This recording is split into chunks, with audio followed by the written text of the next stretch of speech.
이종혁 의원님, 네. 우리 김영삼 전 대통령과 인연은 어떻게 되시는지 좀 소개해 주시죠. 85년 12월 네. 고공 군사 정권이 아주 암울했던 시기에 네. 이제 제가 그 당시 학생 운동권에 있으면서 저희들이 네. 총선 투쟁을 벌였습니다. 네.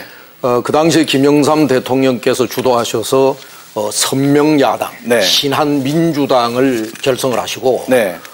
그리고 이제 그 결과로 결국 관제 야당인 민한당이 붕괴가 되고 제1야당이 되었는데요. 네.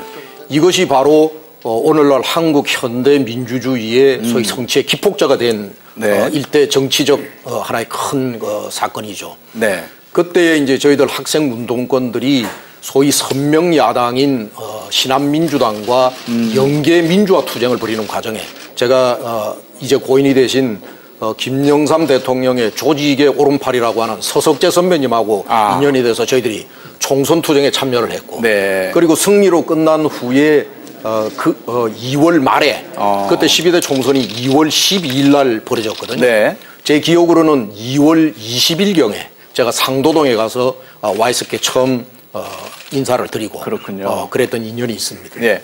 네. 자주 찾아뵙고 그리고 또 매년 1월 1일에는 세배를 드리고 그랬었죠. 2013년 무렵 전까지는 아주 건강하셨습니다. 네. 아주 저희들이 가면 유쾌하게 농담도 하시고 네. 또 여러 가지 정말 참 정치적 교훈도 많이 말씀도 하시고 그러셨는데 결국 이제 2013년에 폐렴이 오셨어요. 네. 그래서 2년 전이네요. 예. 그때 이제 서울대 병원에 이제 옮겨 가셔서 이제 병 치료를 받았는데 아마 그 부분이 굉장히 이 대통령의 건강을 마지막 아마 운명하시는데 아마 결정적 계기되는 그런 병인이 되지 않았나 이렇게 생각을 하고 네. 참 저희들이 안타까운 것은 저희들이 참 젊었을 때부터 참 모시고 배워서 저분은 사실은 참 평생 사실 것 같아서 정말 강건하신 네, 분이었거든요. 맞습니다. 네. 그래서 이 조깅을 아까도 잠깐 나왔습니다만 조깅을 참 즐겨 하시고 그랬는데 어느 날 이제 어느 무렵에 저희들이 한번 찾아가 뵈니까 이 사람들아 이 관절이 안 좋아서 이제 뛰는 거는 의사들이 그만두라고 그래. 네. 이렇게 말씀을 하시고 그 뒤로는 이제 배드민턴을 주로 치시고 그랬는데 네. 좀 아쉬운 점이 차라리 그때 계속 조깅을 계속 하셨더라면 더 오랫동안 좀 건강을 유지하시지 않았을까 이런 좀 아쉬움 같은 게 남습니다 사실. 네. 네. 이종혁 의원님 좀 네. 감회가 새로우시죠? 네, 그렇습니다. 예. 전 저번에 의혹이 참 유명한 의혹이 많지 않습니까? 네. 방금도 소개가 되었지만 네. 그런데 제 가슴에 남아있는 것은 김영삼 대통령은 한국 민주주의를 성취한 담대한 역사의 승부사였거든요. 네. 그런데 저분이 남기신 의혹 중에서 저는 제 가슴에 남아있는 게 이런 게 정말 있습니다. 뭐냐면 50 시절에 사실은 두 지도자 YS와 DJ를 당시에 전두환 군사 정권은 해외로 내보내려고 그랬습니다. 네. 한 분은 나가셨고요. 그래서 김영삼 대통령 YS께도 나가라고 지금 아주 강압이 들어왔죠. 그때 네. 김영삼 대통령께서 하신 말씀이 나를 해외에 내보내는 방법은 딱 한 가지가 있다. 나를 죽여서 네. 시체로 소포로 외국에다 내보내라. 네. 그게 나를 보내는 유일한 방법일 것이다. 네. 아주 정말 승부처의 혼신의 나라 민주주의 역사를 위한 승부를 던지고 그리고 그런 담대한 네. 아주 결단력 있는 지도자였다. 네. 저는 예. 그렇게 생각을 합니다. 예. 이종혁 의원님 그때 왜 하나의 척결하면서 말씀해 의혹을 주시죠. 하나만 더 좀 네. 제가 또 기억에 남는 걸 말씀드리면요. 군사 정권 시절에 엄청난 억압과 포각을 받았거든요. 네. 그 당시에는 사실은 목숨을 걸고 민주화 투쟁을 하던 그런 시기인데 네. 이분이 늘상 그런 포갑이 올 때마다 내뱉으셨던 말씀이 뭐냐면 나 김영삼이는 내 관뚜껑에 민주투사 김영삼 이 7자만 갖고 가면 된다. 네. 정말 참 그게 당시 아마 군사정권 담당자들의 간담을 서늘하게 한 얘기였을 겁니다. 네. 결기의 지도자셨죠. 네. 그런 그게 있었고 네. 정말 참 이분은 아까 우리 김도경 실장님께서도 그런 말씀을 하셨습니다마는 그런 담대한 역사적 승부사이기도 하면서도 너무나 또 인간적인 지도자셨습니다. 네. 참 숱한 일화들이 있는데 시간상 방송상 다 말씀할 수 그렇죠. 없는데 저희들이 예, 말단 비서 저쪽 끝에서 밥을 먹어도 참 따뜻하게 너가 포떡 물어이 네. 등등 해서 참 우리가 이번에 돌아가셨을 때 참 저희들이 제일 가슴을 쳤던 것은 그런 그분의 또 인간적인 면모, 네. 그런 지도자가 다시 그런 위대한 지도자가 다시 올 수 있을까? 예, 이런 안타까움이 정말 큽니다. 예, 또 뭐 금융실명제는 정말 전격적인 어떤 결단이었어요. 그렇죠. 네. 그분 아니면 아마 이루길 어려웠을 겁니다. 금융실명제는 오늘날 일본도 못하는 제도고요. 네. 그리고 또 금융실명제가 가져다 준 게 우리나라 부정부패 척결의 가장 근원적 동인이 되었을 겁니다. 네.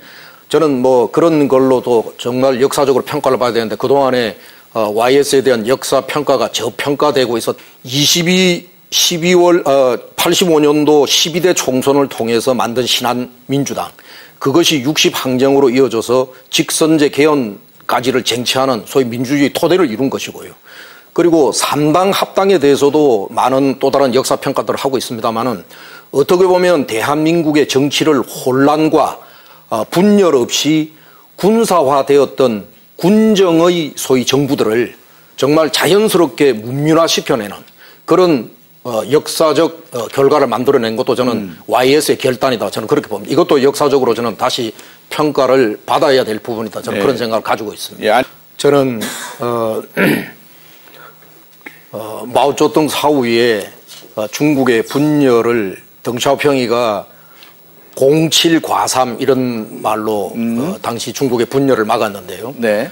김영삼 대통령의 공과 간은 뭐 물론 후대 역사가 평가를 하게 될 것입니다. 네. 그런데 이분이 IMF의 이 소위 주범으로서의 모든 이 참 그걸 뒤집어 쓰고 네. 여러 가지 참 불명예를 안고 계시는데 사실은 그 당시에 김영삼 대통령께서 주창하신 것은 세계화, 개방화, 금융 개방 등을 위시한. 그런데 오늘날 사실은 2015년 기점에 그분이 말씀하셨던 국가의 기조가 지금 세계적 추세로 이미 흐름이 만들어진 거거든요. 네.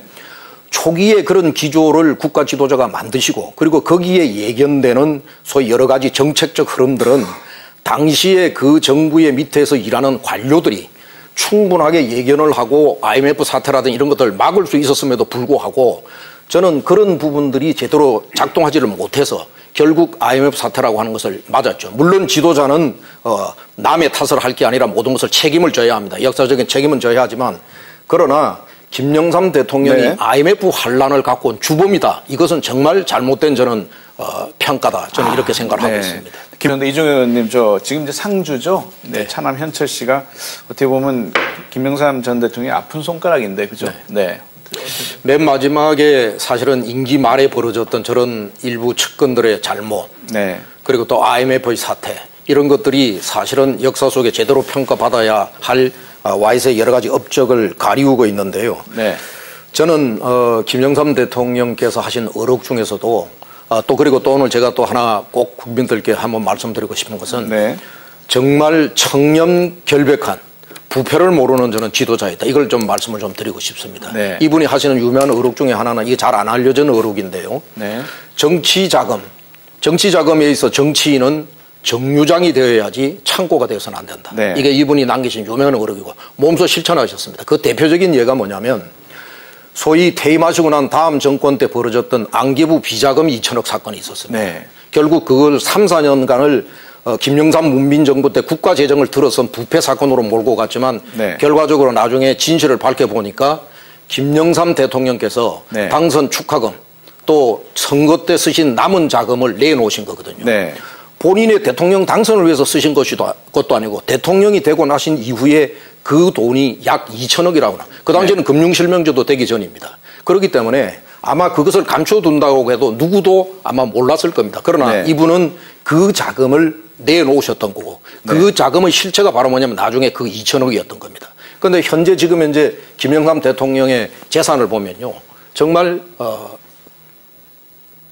집 한 채밖에 네. 없는 그런 아무런 그 재산을 남기지 않는 그런 그 천명성이 있었거든요. 예.